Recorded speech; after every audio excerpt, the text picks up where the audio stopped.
उतार चढ़ाव हर व्यक्ति के जीवन में आते हैं और सही मार्गदर्शन से उनका समाधान संभव है। तो आइए मैं करूंगी आपकी हर समस्या का समाधान। नमस्कार, सुस्वागतम, वेलकम। मैं निधि शिमाली आपके अपने इस YouTube चैनल में आप सभी का स्वागत करती हूँ।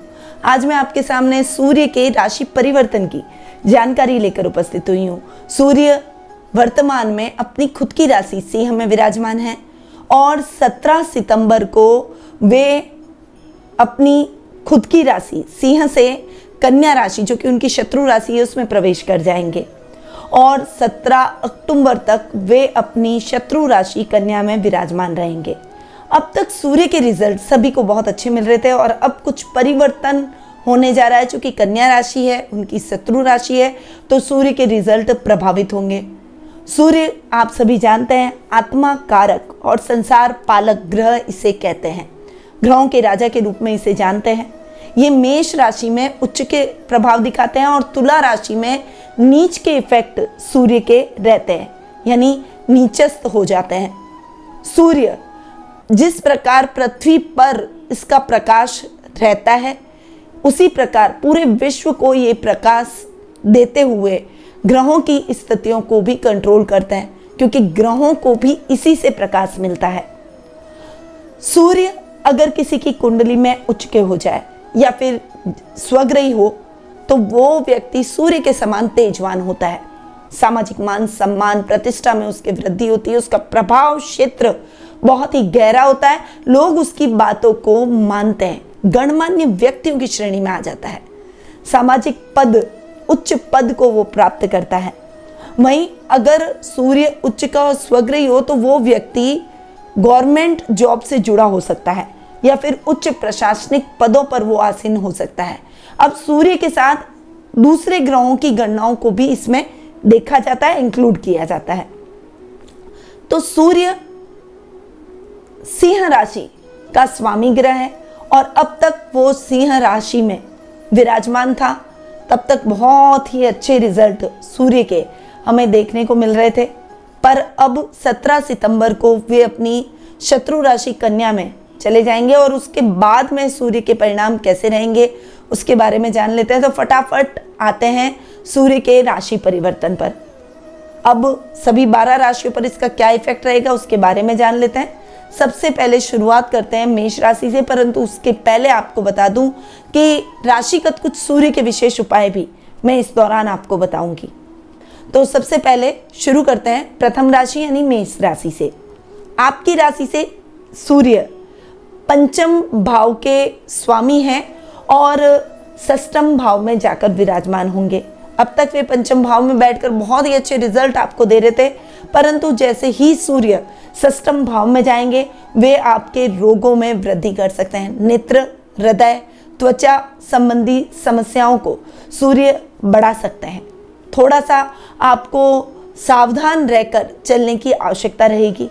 वहीं सूर्य जहां बैठते हैं उस घर को जलाते भी हैं, इसीलिए कोई बड़े बड़े स्वास्थ्य संबंधी कोई समस्याएं हैं या कोई विरोधी हैं जो आपको लगातार परेशान कर रहे हैं, तो इस समय सूर्य के रिजल्ट आपको ठीक मिलेंगे, क्योंकि सूर्य खुद एक क्रूर ग्रह है और अगर वो 6th हाउस में यानी पाप ग्रह में बैठ गया, अच्छा घर नहीं माना जाता 6th हाउस, और उसमें सूर्य विराजमान है, तो सूर्य के रिजल्ट ठीक हमें प्राप्त होंगे, इतने खराब हमें नहीं मिलेंगे।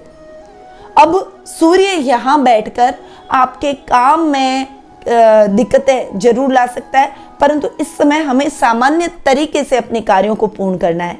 सावधानी आपको कार्य करने में रखनी है। नए कार्य की शुरुआत से बचना है। विरोधी इस समय परास्त जरूर होंगे। आपको अपने प्रत्येक क्षेत्र में इस समय सफलता जरूर प्राप्त होगी। चूंकि पंचमेश है और अपने से एक घर आगे बैठे हैं, तो करियर से संबंधित कोई शुभ समाचार इस समय आपको प्राप्त हो सकता है, परंतु शत्रु राशि में है, इसीलिए आपको थोड़ा सा संभल कर भी रहना है। मेहनत में कमी बिल्कुल भी नहीं रखनी है। तो आपको यानी मेष राशि वालों को क्या करना है, पीले पुष्प, हल्दी और तिल जल में मिलाकर सूर्य भगवान को अर्घ देना है। कार्य क्षेत्र में इससे आपको उच्च पद की प्राप्ति होगी और सूर्य के नकारात्मक प्रभाव खत्म हो जाएंगे। अब आते हैं वृषभ राशि पर। आपके लिए सूर्य चतुर्थ भाव के स्वामी हैं और पंचम भाव में जाकर विराजमान हो रहे हैं। हालांकि शत्रु राशि में सूर्य विराजमान है, परंतु सुखेश का अपने से एक घर आगे जाकर बैठना बहुत ही अच्छा। और जैसा कि मैंने आपको बताया कि सुख स्थान के हिसाब से सूर्य के रिजल्ट बहुत ही अच्छे मिलेंगे।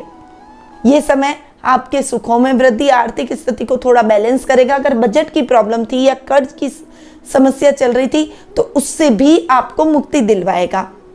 पर सूर्य चूंकि बैठे हैं पंचम भाव में, तो करियर को थोड़ा सा प्रभावित कर सकते हैं। हालांकि अगर आप गवर्नमेंट जॉब का सपना देख रहे हैं तो इस समय वो सपना साकार हो सकता है। आपकी जन्म कुंडली में और भी ग्रहों के ऊपर हमें प्रकाश डालना पड़ेगा इसके लिए, पर विशेष रूप से गवर्नमेंट जॉब का कारक ग्रह सूर्य होता है, इसीलिए करियर को लेकर शुभ समाचार प्राप्त हो सकते हैं। आपको अपने प्रयासों को और तेज कर देना है। इस समय मेडिकल के छात्रों को पढ़ाई में कुछ दिक्कतों का सामना करना पड़ सकता है, परंतु फाइनली आप अपने लक्ष्य को जरूर प्राप्त करेंगे। यानी आपकी मेहनत साकार होगी, कठिनाइयों से आप हार नहीं मानेंगे और लगातार अथक प्रयास करते चले जाएंगे तो आपको परिणाम अपने लिए सकारात्मक भी प्राप्त होंगे। आपकी दूरगामी यात्रा अगर होने वाली है तो थोड़ा सा आपको संभल कर रहना है। साहित्य और लेखनी से जुड़े हुए लोगों को ये समय थोड़ा सा सावधानी से निकालने वाला है। अपनी लेखनी पर थोड़ा सा आपको ज़्यादा कंसंट्रेशन से आगे बढ़ना पड़ेगा। और शब्द जो ऐसे होते हैं जब हम इस्तेमाल करते हैं, चाहे बोलने में चाहे लिखने में, उस समय शब्दों को तोल मोल कर चयनित करें। अब आपको क्या करना है, वृषभ राशि वालों को सफेद चंदन, सफेद पुष्प और दूध को जल मिलाकर सूर्य भगवान को अर्घ्य देना है। इससे सूर्य से संबंधित आपको शुभ समाचारों की प्राप्ति होगी और नकारात्मक परिणामों से मुक्ति मिलेगी। अब आते हैं मिथुन राशि पर। आपकी राशि के लिए सूर्य तृतीय भाव के स्वामी हैं और चतुर्थ भाव में जाकर विराजमान हो रहे हैं। हालांकि केंद्र में सूर्य बैठे हैं, परंतु जहां पर सूर्य बैठते हैं उस स्थान को थोड़ा सा फ्लक्चुएशन देते हैं। तो सुख स्थान के हिसाब से आपको बहुत ज़्यादा संभल कर रहना है। इस समय कोई भी पेपर साइन करने जा रहे हैं तो पहले उस पेपर को पढ़े, उसके बाद साइन करें। जल्दी से किसी पर भी भरोसा ना कर लें, ये आपको बहुत ध्यान देने वाली बात आपके लिए इस महीने रहेगी। पर पराक्रमेश है तो भाई बहनों के साथ में आपकी ट्यूनिंग अच्छी हो जाएगी, बैलेंस रिश्ते चलेंगे। बड़े भाई बहन हैं तो उनसे आपको आर्थिक लाभ भी प्राप्त होगा। राजनीति में अटके और उलझे काम आपके इस समय निर्विघ्न संपन्न होते हुए दिखाई देंगे। कोई बात जो आपके मन में है, जो डाउट आपके मन में है, उसको आपको अपने मित्र या फिर रिश्तेदार या जिसके प्रति भी आपको है उनके साथ शेयर जरूर करना चाहिए, पर उस तरीके से ना करें जिससे वो आहत हो जाए। कोई भी बात क्लियर करने के कई तरीके होते हैं, तो थोड़ा सा ट्रिक से, टेक्निक से अगर आप काम लेंगे तो आपके डाउट भी क्लियर होंगे और वो रिश्ता साफ हो जाएगा। इस बात का आपको विशेष रूप से ध्यान रखना है। अब आपको क्या करना है, जल में तिल, दुर्वा और पुष्प मिलाकर सूर्य देव को अर्घ्य दें और गाय को हरा चारा जरूर खिलाएं। अब आगे बढ़ते हैं और जान लेते हैं कर्क राशि के लिए सूर्य के क्या रिजल्ट रहेंगे। तो आपकी राशि में सूर्य द्वितीय भाव के स्वामी हैं और अपने से एक घर आगे यानी तृतीय भाव में जाकर बैठे। वाणी से आप सबको मोहित करते हुए नजर आएंगे। कुटुंब में मान सम्मान बढ़ेगा। पैतृक संपत्ति संबंधी विवादों का निपटारा आपके पक्ष में हो जाएगा। इस समय अगर कोर्ट कचहरी के चक्कर लगा रहे हैं तो आपके पक्ष में फैसला जा सकता है। वहीं किसी काम के सिलसिले में दूरगामी यात्रा हो सकती है, परंतु वो यात्रा आपके लिए सुखद और मंगलमय रहेगी। पर इस समय आपके भाई बहनों के साथ में किसी भी मतभेद में, कंट्रोवर्सी में आपको नहीं पड़ना है, यानी वैचारिक मतभेद नहीं होने चाहिए। इससे रिश्ते बिगड़ सकते हैं और रिश्तों को हम हमेशा बनाने का प्रयास करते हैं, बिगाड़ने का तो कोई भी प्रयास नहीं करता। इसीलिए शांति से अपने मुद्दों को सुलझाने का प्रयास करें। इस समय मित्र आपको सपोर्ट करेंगे और फाइनेंशियली उनकी हेल्प से आप बहुत अच्छा प्रदर्शन अपने जीवन में करते हुए दिखाई देंगे। क्योंकि देखिए सूर्य बैठे शत्रु राशि में है, पर उन पर गुरु की दृष्टि पड़ रही है, जो कि बहुत ही अच्छी दृष्टि है, शुभ दृष्टि है। इसीलिए आपको थोड़ा सा अपने कार्यों में विवेक और बुद्धि का इस्तेमाल करते हुए अपने जीवन में आगे बढ़ना चाहिए। और जान लेते हैं इस राशि के लिए कुछ विशेष उपाय। जल में दूध, चावल, तिल मिलाकर भगवान सूर्य देव को अर्घ दें। अब आगे बढ़ते हैं और जान लेते हैं सिंह राशि के लिए सूर्य के क्या प्रभाव रहेंगे। आपकी खुद की राशि स्वामी है और अपने से एक घर आगे यानी द्वितीय स्थान में जाकर बैठे। हालांकि ये स्थान शत्रु स्थान है, पर उसके बावजूद सूर्य के रिजल्ट आपको अच्छे और सकारात्मक देखने को मिलेंगे। इस समय आपके काम द्रुत गति से संपन्न होंगे। सामाजिक मान सम्मान और प्रतिष्ठा में वृद्धि होगी। प्रभाव क्षेत्र बढ़ेगा। लोग आपकी बातों को मानेंगे और आपको समझने का प्रयास करेंगे। कई लोग आपको आइडियल भी मानेंगे। आपके काम प्रशासनिक सेवाओं से संबंधित अटके हुए जो भी काम हैं वो पूरे हो जाएंगे। सरकारी कार्यों में आ रही बाधा दूर हो जाएगी। यदि आप खुद सरकारी नौकरी में हैं तो इस समय अधिकारियों से ट्यूनिंग बहुत अच्छी रहेगी।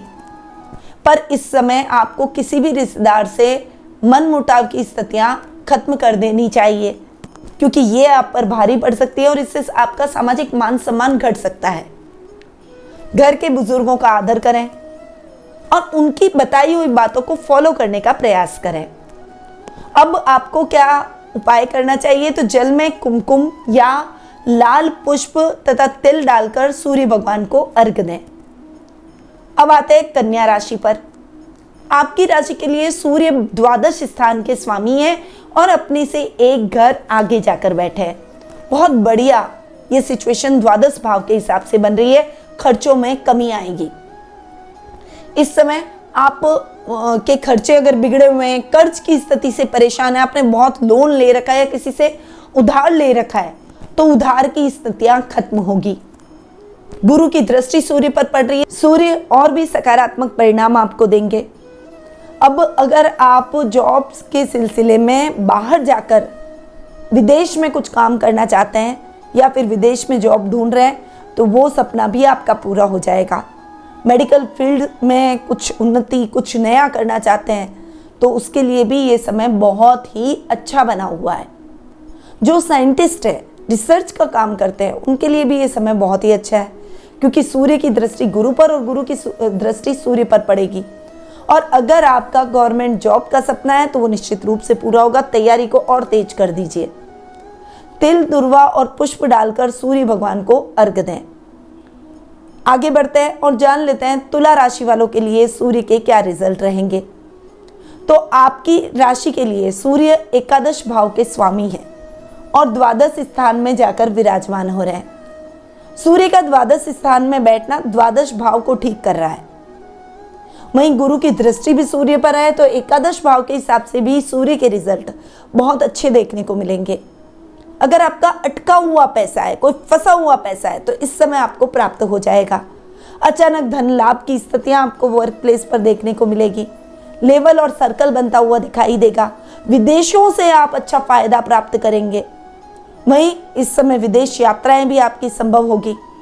परिवार में मांगलिक कार्यक्रम बन सकते हैं।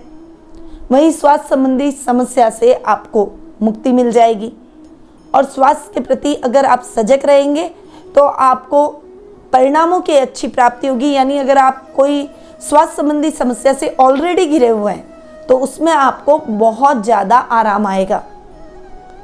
आपको क्या करना चाहिए, सफ़ेद चंदन, चावल, दूध जल में मिलाकर सूर्य भगवान को अर्घ दें। अब बात करते हैं वृश्चिक राशि की। आपकी राशि के लिए सूर्य दशम भाव के स्वामी और अपने से एक घर आगे यानी लाभ भाव में जाकर विराजमान हो रहे हैं। सूर्य का लाभ भाव में बैठना बहुत ही अच्छा। आकस्मिक धन लाभ की परिस्थितियां आपको बहुत अच्छी देखने को मिलेगी, पर वर्क प्लेस पर आपको कई तरह की सफलताएं इस समय देखने को मिलेगी। अधिकारी आपसे प्रसन्नचित्त नजर आएंगे। गवर्नमेंट जॉब में जो लोग संलग्न हैं और जिनके प्रमोशन की वो ट्राई कर रहे हैं, उनका प्रमोशन इस समय सुनिश्चित हो जाएगा।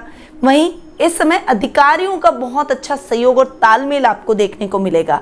अगर आप अपना खुद का भी कोई काम कर रहे हैं, तो जो बिजली का कोई कार्य कर रहे हैं या फिर कोई इलेक्ट्रॉनिक क्षेत्रों में कार्यरत है, अपना खुद का कोई बिजनेस स्टैब्लिश किया हुआ है, मेडिकल फील्ड में अपना बिजनेस यानी फार्मेसी की कोई शॉप वगैरह, कुछ ऐसी आपकी अगर कंपनी है और अगर आप इस तरह का कोई बिजनेस करते हैं तो निश्चित रूप से ये समय आपके लिए लाभदायक परिस्थितियां उत्पन्न करेगा। वहीं ये समय आपके रिश्तों को भी सुधारने और संवारने का कार्य करेगा। इस समय बिगड़े हुए रिश्ते सुधर जाएंगे। पिता के साथ में आपकी ट्यूनिंग और भी अधिक बेहतर होगी और पिता से बहुत अच्छा सपोर्ट और मार्गदर्शन देखने को मिलेगा। अब आपको क्या उपाय करने चाहिए, तो कुमकुम, लाल पुष्प और तिल जल में मिलाकर सूर्य देव को अर्घ्य दें। अब आगे बढ़ते हैं और जान लेते हैं धनु राशि का हाल। तो आपके लिए सूर्य नवम भाव के स्वामी हैं और अपने से एक घर आगे यानी दशम भाव में बैठा, नहीं शत्रु स्थान में बैठे, पर गुरु की सूर्य पर दृष्टि और सूर्य की गुरु पर दृष्टि पड़ रही है। केंद्र स्थान में ये दोनों ग्रह एक दूसरे को देख रहे हैं। तो ये समय आपको अपने होम टाउन से बहुत अच्छा लाभ दिलवाता हुआ दिखाई देगा। गवर्नमेंट जॉब का सपना आपका इस समय पूर्ण हो जाएगा। इस समय आपके जीवन में आ रही बाधाएं खत्म होगी, क्योंकि भाग्येश पर सुखेश की दृष्टि है और भाग्येश की दृष्टि सुखेश पर है और सुख स्थान में गुरु हंस नामक महापुरुष योग बना रहे हैं। तो ये कॉम्बिनेशन गवर्नमेंट जॉब का सपना आपका पूर्ण करता हुआ दिखाई देगा। अगर आप ऑलरेडी गवर्नमेंट जॉब में हैं तो इस समय मनचाही ट्रांसफर के योग बन सकते हैं या फिर सरकारी कार्यों से आपको अच्छा लाभ प्राप्त हो सकता है। हल्दी, केसर, पीले पुष्प जल में डालकर सूर्य देव को आपको अर्घ्य देना चाहिए। अब आते हैं मकर राशि पर। आपकी राशि के लिए सूर्य अष्टम भाव के स्वामी हैं और नवम भाव में जाकर बैठे हैं। अष्टमेश का अपने से एक घर आके जाकर बैठना ठीक है, हालांकि अष्टम भाव के स्वामी है, इसीलिए इस समय यात्राएं करते समय आपको सावधानी रखनी है। अपने सामान का ध्यान जरूर रखें। इस समय गुप्त विरोधियों से सावधान रहें, यानी ऐसे विरोधी जो कि आपके मित्र भी हो सकते हैं, रिश्तेदार भी हो सकते हैं, आपके कुलीग्स भी हो सकते हैं, आपके पड़ोसी भी हो सकते हैं, कोई भी हो सकता है। तो ऐसे लोगों को आप पहचान नहीं पाएंगे, पर ऐसे लोगों से आपको सतर्क रहना है। ससुराल वालों से आपको आर्थिक मदद इस समय प्राप्त होगी, उनका पूरा सपोर्ट आपके साथ रहेगा। पर इस समय युवक युवतियों को जो कि हायर एजुकेशन की तैयारी कर रहे हैं, उनको थोड़ी सी अधिक मेहनत की आवश्यकता रहेगी, क्योंकि ये समय कठिन मेहनत पर ही आपको रिजल्ट दिलवाएगा। वहीं आपकी सजगता से ही आप अपने कार्यों को बना सकते हैं। रिस्की काम में आपको इस समय इन्वेस्टमेंट नहीं करना है। तो अब जानते हैं कि मकर राशि वालों को क्या उपाय करने चाहिए। काले नीले पुष्प तिल जल में मिलाकर सूर्य नारायण भगवान को अर्घ्य दें। अब आगे बढ़ते हैं और जान लेते हैं कुंभ राशि वालों के लिए सूर्य के क्या इफेक्ट रहेंगे। तो 7वें भाव के स्वामी आपकी राशि में सूर्य हैं और 8वें भाव में जाकर विराजमान हो रहे हैं। सूर्य का अष्टम में जाकर बैठना अष्टम भाव को तो ठीक करेगा, क्योंकि इस समय आपके गुप्त विरोधियों की संख्या कम हो जाएगी। आपके काम द्रुत गति से संपन्न होंगे। जो लाइफ मिसमैनेजमेंट की वजह से छोटी छोटी कठिनाइयों में फंसी हुई है, छोटी छोटी समस्याएं आपके जीवन में आ रही है, उन समस्याओं से अब आपको मुक्ति मिल जाएगी। आप रिलैक्स हो जाएंगे। परंतु जीवन साथी के साथ में अच्छा तालमेल बनाकर रखने की आवश्यकता है। दोनों के बीच में मतभेद हो सकते हैं और ससुराल पक्ष की तरफ से मतभेद होने की संभावना अधिक है। इसीलिए आपके और आपके लाइफ पार्टनर के बीच में कोई भी तीसरा व्यक्ति नहीं आना चाहिए, चाहे वो आपके घर का सदस्य हो चाहे उनके घर का सदस्य हो। इसीलिए अपने दाम्पत्य जीवन को सुखमय बनाएं, शांति से प्रेम पूर्वक एक दूसरे को अपने मन की बात कहें और एक दूसरे की बातों को सुनकर एक दूसरे का सम्मान करने का प्रयास करें। ये समय आपकी अभिलाषाओं को, आकांक्षाओं को जरूर पूरा करेगा, पर आपको बहुत ज्यादा संभल कर रहने की आवश्यकता है। अपने काम भावुकता में किसी और को न दें। खुद खड़े रहकर अपने कार्यों को संपन्न करने का प्रयास करें, तो आपके काम निर्विघ्न संपन्न हो जाएंगे। अपनी गोपनीय बातों को अपने तक और गोपनीय दस्तावेजों को सुरक्षित स्थान पर रख दें।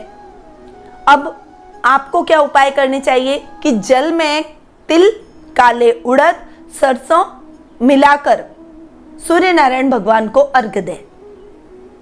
अब आगे बढ़ते हैं और जान लेते हैं लास्ट राशि यानी मीन राशि के लिए सूर्य के इस राशि परिवर्तन के क्या प्रभाव पड़ेंगे। तो आपकी राशि में सूर्य 6th हाउस के यानी 6ठे भाव के स्वामी हैं और 7म भाव में जाकर बैठे तो आपके शत्रुओं का नाश करेंगे। जीवन के प्रत्येक क्षेत्र में विजय की प्राप्ति आपको होगी। इस समय आप बहुत अवेयर होकर अपने कार्यों को करने का प्रयास करेंगे। चारों तरफ आपको अच्छी सफलताएं देखने को मिलेगी, पर लाइफ पार्टनर के साथ में रिश्ता उलझ सकता है। वहीं अगर लव रिलेशनशिप में है तो बहुत ज्यादा संभल कर रहें, क्योंकि ब्रेकअप होने की संभावना बनी हुई है। दाम्पत्य जीवन में एक दूसरे को लेकर चलें। ईगो की प्रॉब्लम दोनों के बीच में आ सकती है, जिससे मतभेद हो सकते हैं, पर मैं हमेशा बोलती हूं कि मनभेद नहीं होने चाहिए। मतभेद हो उसे दूर किया जा सकता है, मनभेद को दूर नहीं किया जा सकता। यानी दिल में एक दूसरे के प्रति कड़वाहट नहीं होनी चाहिए। एक दूसरे के बीच में अगर कोई भी मिसअंडरस्टैंडिंग हो रही है तो उसे सुलझाने का प्रयास करें। वहीं ये समय व्यापारी वर्ग के लिए भी थोड़ा सा उलझा हुआ है, आपको थोड़ा सा संभल कर चलना है। कोई भी डिसीजन जल्दबाजी में ना लें। व्यापार में शांति से अपने मुद्दों को सुलझाने का प्रयास करें। पार्टनरशिप में काम अगर आप नया शुरू कर रहे हैं तो थोड़ा सा संभल कर करें। स्वतंत्र रूप से अगर आप काम करेंगे तो वो आपके लिए ज्यादा फायदेमंद रहेगा। आपको क्या करना चाहिए? हल्दी, केसर, पीले पुष्प और तिल मिलाकर सूर्य नारायण भगवान को अर्घ दें और आदित्य हृदय स्तोत्र का पाठ भी करें। तो ये है सूर्य के राशि परिवर्तन का हाल, जो कि मैंने आपको बताया। सभी 12 राशियों के लिए सूर्य के क्या प्रभाव रहेंगे। 17 सितंबर से 17 अक्टूबर तक सूर्य अपनी शत्रु राशि में जा रहे हैं, तो क्या इफेक्ट देने वाले हैं, इसके बारे में मैंने चर्चा की। तो बहुत मिक्स रिजल्ट सभी राशियों को मिल रहे हैं। कुछ कॉमन उपाय भी आप सभी को मैं बताना चाहती हूँ। रविवार के दिन आप गेहूं का दान कर सकते हैं। गेहूं से बनी रोटी पर गुड़ और घी डालकर भैरव देवता के मंदिर में जाकर उनको चढ़ाएं और फिर वो प्रसाद वहीं आसपास बांटकर आप खुद भी लें और सबको बांटकर आप खिला के आए। वो प्रसाद आपको घर में नहीं लेके आना है। रविवार के दिन आदित्य हृदय स्तोत्र का पाठ करें। सूर्य गायत्री मंत्र का पाठ भी बहुत लाभदायक सिद्ध होगा। ज्यादा से ज्यादा हो सके तो सिंह राशि वालों को तो सूर्य गायत्री मंत्र का पाठ जरूर करना चाहिए, या फिर आप सूर्य के बीज मंत्र का भी उच्चारण कर सकते हैं। पर अब ये जो मैंने आपको वीडियो दिया है, ये सूर्य का जो राशि परिवर्तन बताया है, ये गोचर की स्थितियों के आधार पर है। जन्म कुंडली में ग्रहों की स्थिति हमेशा स्थिर रहती है और वो आपके जीवन पर बहुत गहरा प्रभाव डालती है। तो क्या आप भी अपने जीवन से संबंधित कुछ प्रश्नों के उत्तर अपनी जन्म कुंडली के माध्यम से प्राप्त करना चाहते हैं? तो टेलीफोनिक अपॉइंटमेंट और पर्सनल मीट की सुविधा हमने आपके लिए कर रखी है। स्क्रीन पे दिए गए नंबरों पर संपर्क करके अपना अपॉइंटमेंट बुक करवा सकते हैं। अब मैं अपनी वाणी को यहीं विराम देती हूँ। स्वस्थ रहिए, व्यस्त रहिए, मस्त रहिए और सदैव मुस्कुराते रहिए। जय श्री राधे कृष्णा।